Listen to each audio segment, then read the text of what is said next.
Hello guys! Gagawa nga pala dyan ng girlfriend ko ng Maha Blanca para sa mga pa-order niya dito sa Bahrain. Sa mga oras na nga niyan guys ay pinigana nga niya ang fresh coconut milk at pagkatapos niyang pigain ay isinalin na nga niya ang sabaw ng gata sa strainer.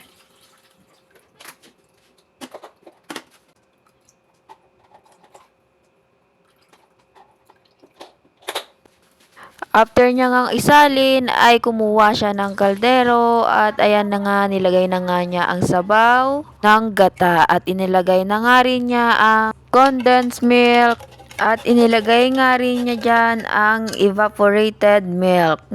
At pagkatapos niya ngang ilagay ay hinalo-halo-halo niya nga muna.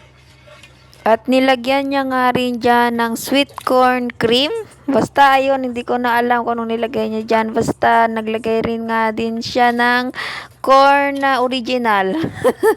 So, yun nga guys. Pagkatapos niyan ay ano nga ginawa niya? Ayan, nilagyan niya ng asin, unte, hinalo-halo.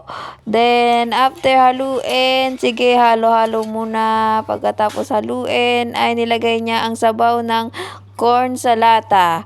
Pagkatapos niyan, ay hinalo-halo niya nga ulit.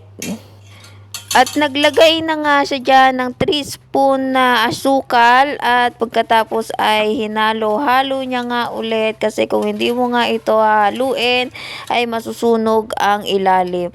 At nagtunaw nga siya dyan guys ng cornstarch at nilagyan niya ng tubig at yun na nga nilagay niya nga dyan sa maha niya at hinalo-halo niya nga ulit yan.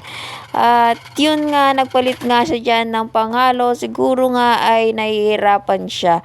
Pagkatapos niyan guys, ay nilagay niya nga ulit ang natirang cornstarch na tinunaw niya.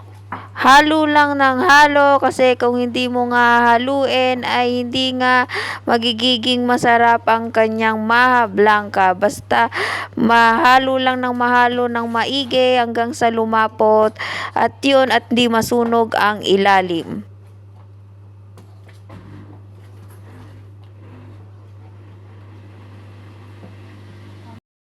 At yun na nga guys, tapos na nga ang kanyang niluluto na Maha Blanca. Ayan, nilalagay na nga niya dyan sa bawat lagayan ang kanyang mga order para sa kanyang mga customer. At ayan na nga guys, nilalagyan na nga niya ng cheese para mas sumarap pa nga talaga.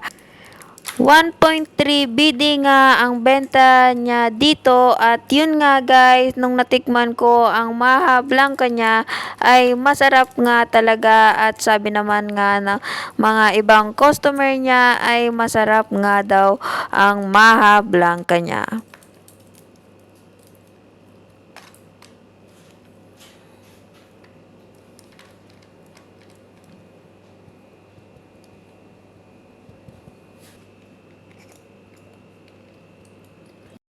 Yun lang guys for today's video. Maraming salamat sa inyong panonood. Sana suportahan nyo pa rin ako kahit ganito palagi ang boses ko. Pero yun nga guys, maraming salamat sa inyong panonood. Sana nag-enjoy kayo sa aking video. See you next time guys. Thank you so much. Mwah!